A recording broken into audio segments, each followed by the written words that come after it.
If you've ever walked into a room and thought, I don't belong here, or you left a conversation replaying every word you said all the way home, this video is for you. Today, we're going to talk about how to fit in, not by becoming louder, not by becoming fake, and not by forcing yourself to perform all day just so other people feel comfortable. We're going to talk about how to fit in a calmer, more natural way, the kind that helps you feel less awkward, less exposed, and more like you can actually relax around people. Here's the big idea. Fitting in is usually not about having a bigger personality. It's about reading the room a little better, steadying your energy, and making small choices that help other people feel at ease around you. That's learnable. And once you learn it, life gets easier. 1, stop trying to impress the room. This is where a lot of people go wrong. They think fitting in means being interesting enough, funny enough, talkative enough, or cool enough, so they walk into a room already performing. And performance is exhausting. It makes you overthink. It makes you rush. It makes you say things that don't even sound like you. Real belonging feels different. It feels easier than that. It feels more like, how can I be easy to be around? That's a much better question, because people usually don't relax around the most impressive person in the room. They relax around the person who feels steady, the person who listens, the person who is warm, the person who doesn't make the whole moment feel like a contest. So let go of the idea that you need to win the room. You don't. You just need to join it. 2, read the room before you try to join it. This helps so much. Before you say anything, take a few seconds to notice what kind of room you're in. Is it loud and playful, quiet and serious, fast-moving, relaxed? Are people talking in pairs, standing in groups, laughing loudly, or just making light conversation? When you do this, you stop walking in blind. Now you've context. That matters, because fitting in doesn't mean acting the same way everywhere. It means adjusting gently to what the moment actually is. Think of it like walking into water. You don't dive headfirst into every pool the same way. You feel the temperature first.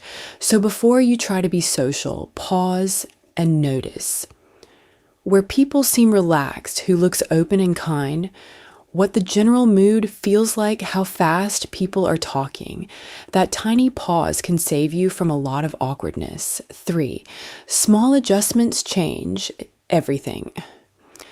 The good news is that fitting in often comes down to very small things, not a whole new personality, just little adjustments. Here are a few. Speak a little slower than your nerves want to stand a little taller. Loosen your shoulders. Let your face soften. Wait for a natural opening instead of jumping in too fast. That's it. Small things. But small things change the feeling you give off. If you rush, mumble, or tense up, people often read that as discomfort, even if what you really are is thoughtful. If you slow down and steady yourself, people read you very differently.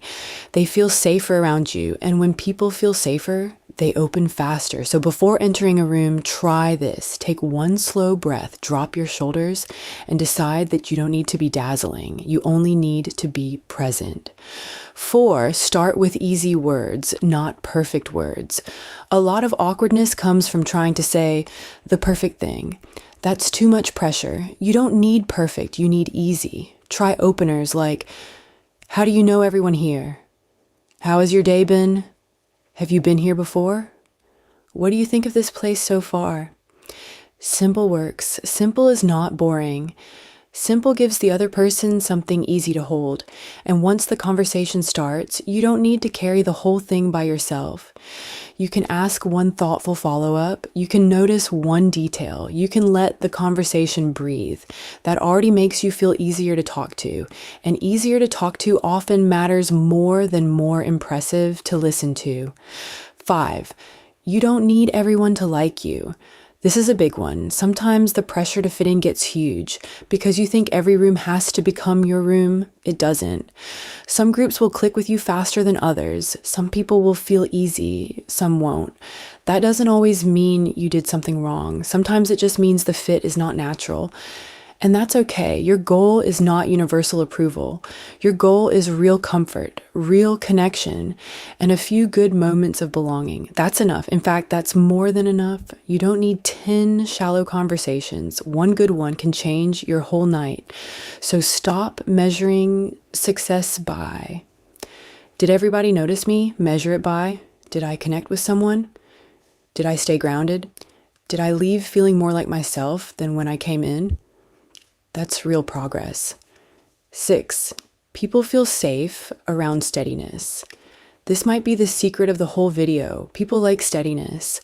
They like calm. They like someone who is not trying too hard. They like someone who seems real.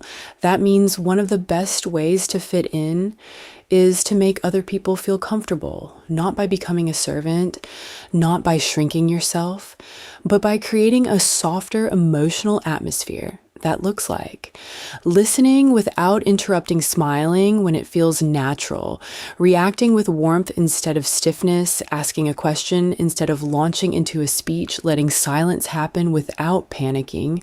That last one matters a lot. Silence is not always failure. Sometimes silence is just space. And when you stop panicking during little spaces, you start looking much more confident. 7, build confidence like a habit. Don't wait to magically feel confident one day. Build it in small pieces. Before an event or a social situation, give yourself one tiny plan. One opener, you can use one question you can ask, one reminder to stay calm. That's enough. Afterward, don't only ask, what did I do wrong? Ask, what actually went okay? Where did I stay calmer than usual? What would I repeat next time? Confidence grows when you notice your wins, even the small ones, especially the small ones.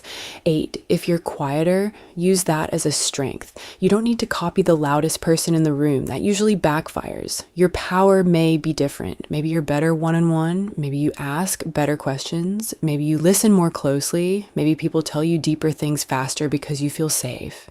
Those are real social strengths. Don't ignore them just because they're quieter strengths. Sometimes the person who changes the whole feeling of a room is not the loudest one. It's the one who makes the room feel human. Closing.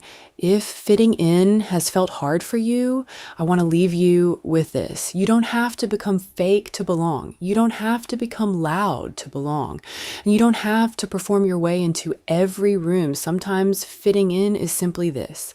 Read the room, steady yourself, speak simply, and let people feel your real warmth. That's enough.